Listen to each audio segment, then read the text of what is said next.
Apocalipse capítulo 17, versículo 16, o ponto 3. Por que o anticristo vai destruir a Babilônia apocalíptica? Bom, esse capítulo, eu intitulei ele A Luta do Mal contra o Mal, esse versículo 16, e é estranho descrever essa luta da besta contra a Babilônia apocalíptica. Esse tópico aqui vai dar ênfase nesse ponto, por que da destruição? Essa destruição ocorrerá durante a grande tribulação e após o arrebatamento da igreja. A Babilônia não terá mais utilidade para o líder da besta, que sobe do mar. Nos dias de hoje, a Babilônia trabalha para implantar no mundo um cristianismo, entre aspas, nos moldes de Constantino. Um cristianismo, entre aspas, nos moldes de Roma, e não um cristianismo nos moldes dos apóstolos. Então, a Babilônia apocalíptica é uma religião, ela não é um poder político, ela é um poder religioso, e esse versículo está exatamente descrevendo o conflito do poder político com o poder religioso. Então, ela é um poder religioso, e o padrão dela qual é? É aquele padrão de Constantino, ou seja, uma religião misturada com o Estado, com a política. O Brasil está correndo também risco de ultrapassar essa linha do limite da participação da igreja na política. Eu acredito que o cidadão, todos nós devemos ter a nossa posição política, mas a igreja, as vozes da igreja deveriam, aqueles que representam a igreja, está falando, representando um público, ovelhas, deveria falar só de cristianismo e não estar se envolvendo em poder político como está acontecendo, O comentário prossegue. Durante a grande tribulação, o anticristo, líder da besta que sobe do mar, não estará mais enganando os cristãos. Ele decidirá pelo extermínio, fará que sejam mortos todos os que não adorarem a imagem da besta. Apocalipse 13, 15. Qualquer coisa, vê lá, revê o vídeo que eu comentei esse versículo em especial.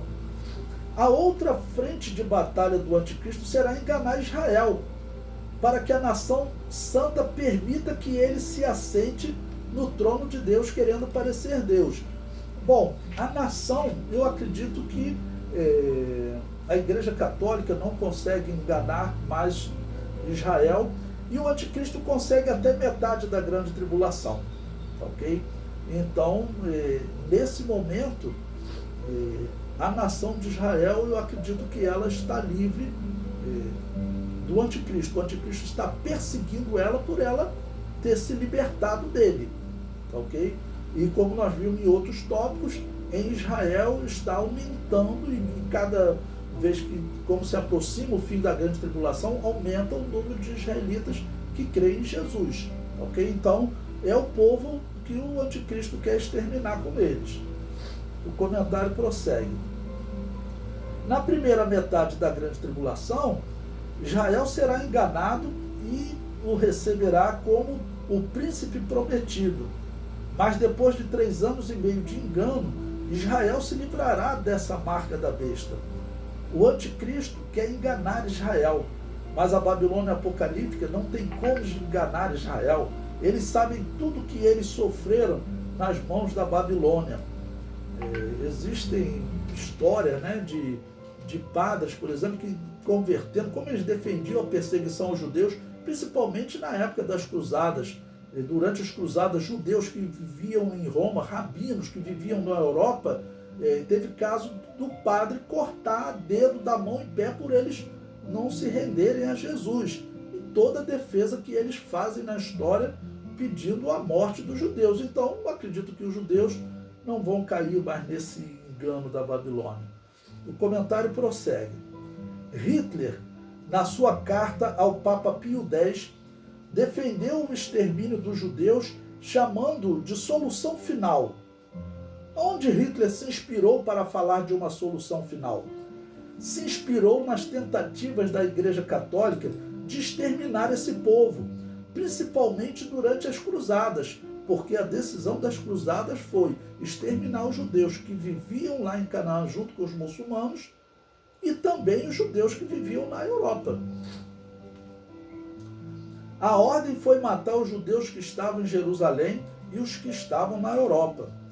Esses fatos e outros milhares fazem com que os judeus não aceitem se tratar de uma instituição confiável que possua alguma autoridade dada pelo Deus da Bíblia, ou, como chamam os judeus, o Deus da Tanakh. Próximo ao fim da grande tribulação, o anticristo não tem mais ninguém a enganar. Sendo assim, a Babilônia apocalíptica não tem mais utilidade. A questão agora não é enganar mais, a questão é destruir Israel e destruir o último povo que falava no Deus da Bíblia aqui na terra, já que a igreja foi tirada. Então o anticristo parte nessa ação. Ele quer acabar com a fé em Deus na terra. O comentário prossegue. Se ela não tem mais utilidade, o anticristo poderia simplesmente desprezá-la, mas ele não fará isso, antes a destruirá. A Babilônia apocalíptica, enquanto enganava a humanidade, adquiriu muita riqueza, uma riqueza que os especialistas afirmam que não há como ser calculada. O anticristo necessitará das riquezas da Babilônia para aliviar a crise financeira que a humanidade estará passando e mascarar a sua desastrosa liderança. Por que também? Porque ele vai ser o líder eleito pelo mundo para solucionar os problemas da humanidade. E se esse aqui é o fim da grande tribulação, como nós estamos vendo, parece ser o 7º ano da grande tribulação, tem 6 anos que a humanidade assinou uma aliança com ele.